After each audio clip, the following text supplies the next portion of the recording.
Olá, sejam muito bem-vindos ao Cineminha com a Carol. Então se acomode, pegue sua pipoca que a sessão vai começar. Roda a vinheta!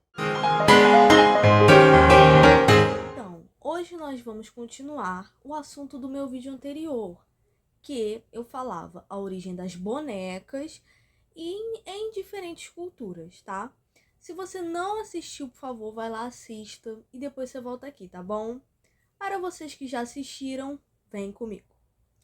Então, agora nós vamos para a Rússia. Tem uma boneca russa que é ícone da cultura do país. Provavelmente vocês devem conhecer, sabe? Aquela boneca russa que aparece muito em filmes, em séries, em desenhos. Aquela que você vai encaixando uma dentro da outra. Acho que vocês já devem ter lembrado. Então, essa boneca, normalmente ela é feita de madeira, tá? O material dela. E ela é assim, ela vai encaixando uma dentro da outra. E são todas iguais, tá? Normalmente vem 6 peças. E é assim, gente, vou explicar pra vocês. Normalmente a peça é menor, né? Ela não é oca, que é a primeira, vamos dizer assim. Ela não é oca. É a única. E aí você vai encaixando da menor pra maior. Vai encaixando até chegar na maior de todas. E aí você fecha a boneca, né? Essa boneca, ela tem um formato cilíndrico, assim. Ela é simples, ela não tem braços, ela não tem pernas. Ela é um corpinho, assim, formato cilíndrico, assim. Cabeça e corpo, vamos dizer assim, nesse formato. E essa boneca, a graça dela está nas pinturas que você coloca, você faz na boneca, né? O artista, eles normalmente fazem bonecas com pinturas de camponesas, de personagens de contos de fadas e até de líderes soviéticos, tá, gente? Então, a graça dessa boneca tá nas pinturas e com certeza em encaixar uma boneca dentro da outra, que isso é muito diferente, né? Você tem uma boneca que encaixa uma dentro da outra e são todas iguais. Eu acho isso muito interessante, tá, gente? Mas então, na Sérvia, essas bonecas são chamadas, assim, as bonecas femininas são chamadas de avózinha e as bonecas masculinas são chamadas de avôzinho, tá? Então, agora voltando ao Japão, porque eu já falei do Japão no meu vídeo anterior, voltando pro Japão, no norte do Japão tem uma cultura que tem umas bonecas que ela é um pouquinho parecida com a boneca russa, mas tem diferenças, é claro. Ela é assim, elas normalmente são feitas de madeira também. Elas têm um corpinho oval assim, e mais redondinho, assim, menos comprido, e uma cabeça redonda, mas uma cabeça assim muito grande, né? E essas bonecas, elas são feitas de madeira, elas normalmente não são ocas, né? Diferente das russas.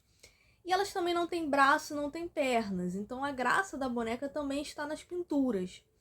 E o artista, vamos dizer assim, ele tem uma liberdade de poder criar, assim. E esse é o grande diferencial das bonecas, é a pintura delas.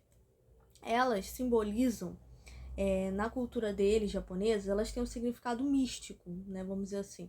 Elas simbolizam, elas são usadas muitas vezes para afastar o mal da vida das crianças. Elas têm esse significado lá.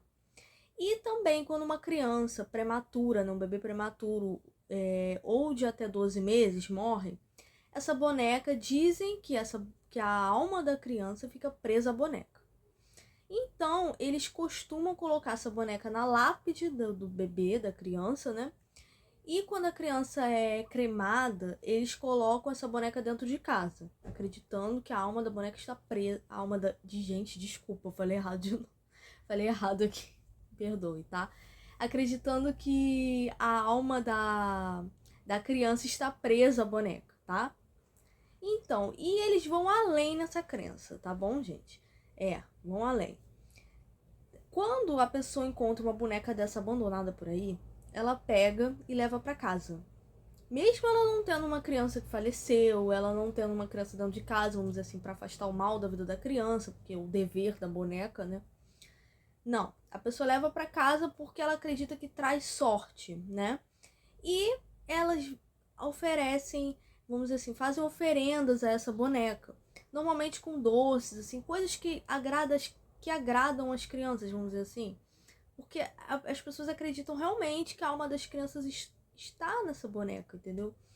Então, eles fazem de tudo para agradar essas almas das crianças. Bom, agora indo para a Europa no período medieval.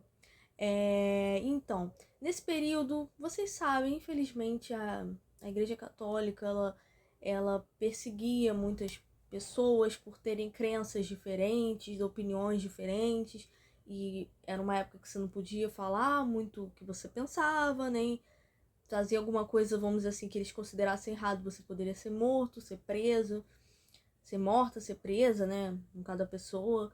Bom, isso todo mundo já sabe, né, gente? Isso aí é claro. Mas eu não vou entrar nesse tema, um tema muito delicado, muito triste. Vamos voltar para o nosso tema. Nesse período, os bibelôs, aquelas coisinhas bibelô, né? Eles foram considerados, assim, impróprios pela Igreja Católica, por representar a cultura greco-romana, vamos dizer assim, a cultura pagã greco-romana.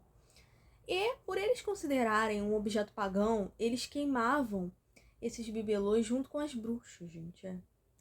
Como vocês sabem, muitas mulheres morreram nesse período, né? Independente delas serem bruxas ou não, era um absurdo, né? Isso que aconteceu foi um absurdo, né? E também não vou entrar nesse tema, gente. Vamos deixar isso quieto e vamos seguir com o nosso vídeo. Bom, agora nós vamos para a Itália. Em Florença e Veneza foram duas cidades assim que resistiram, porque a Igreja Católica também começou a perseguir o teatro de marionetes. E elas resistiram, conseguiram resistir, mas tiveram que aderir um pouco à cultura vamos dizer assim, a cultura da Igreja Católica. Porque a Igreja Católica deixou eles se apresentarem, mas com o agravante deles, assim, vamos dizer assim, vocês podem se apresentar, mas eles começaram a ter que fazer peças, vamos dizer assim, cristãs, que contassem parábolas, que contassem a história de Cristo e coisas assim, né? Quer dizer, eles conseguiram resistir, mas tiveram que aderir um pouco à cultura da igreja. Bom, agora nós vamos retornando à África, porque gente, eu falei da África no vídeo anterior. E vamos falar de novo. Bom, ali vou falar de uma tribo, tá? Desculpa, me enrolei aqui. Vou falar de uma tribo que ficava normalmente localizada ali na Costa do Marfim e na Angola. Essa tribo, ela tinha um costume, assim, de que quando a mulher engravidava, ela amarrava uma boneca na cintura.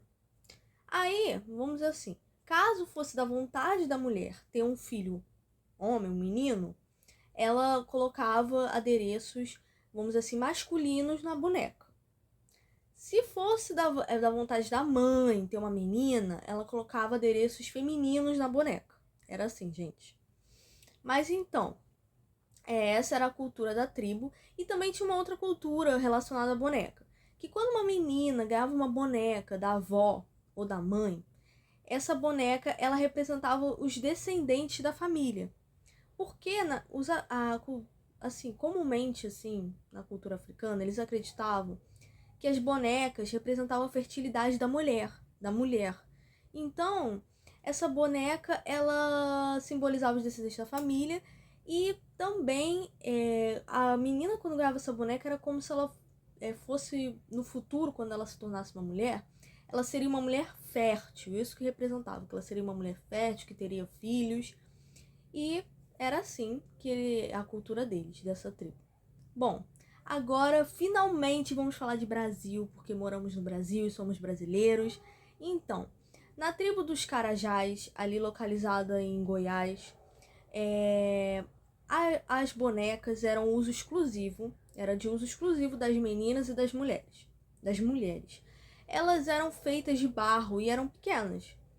E assim, gente, também a igreja também perseguiu assim o uso dessas bonecas por terem assim um significado ligado à cultura indígena, a crenças pagãs, vamos dizer assim, né?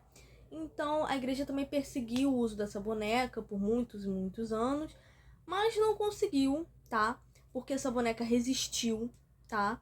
E até hoje ela é produzida. É claro que a tribo dos Carajás, ela tinha, vamos dizer assim, cerca de 9.000 pessoas. Hoje em dia tem um pouco mais de 400. Também é uma história muito triste da colonização e muitos indígenas morreram. Também não vou entrar nesse tema, pelo amor de Deus. Mas então, a igreja tentou proibir por causa do paganismo, mas não conseguiu, resistiu. Essas bonecas são produzidas até hoje. E é isso, gente. A nossa sessão termina aqui, tá? Eu agradeço muito a vocês pela audiência, por estarem até aqui comigo. Se você não se inscreveu no canal, por favor, se inscreva, curta, compartilhe com seus amigos e familiares, tá? E até uma próxima sessão, gente. Beijos. Tchau, tchau.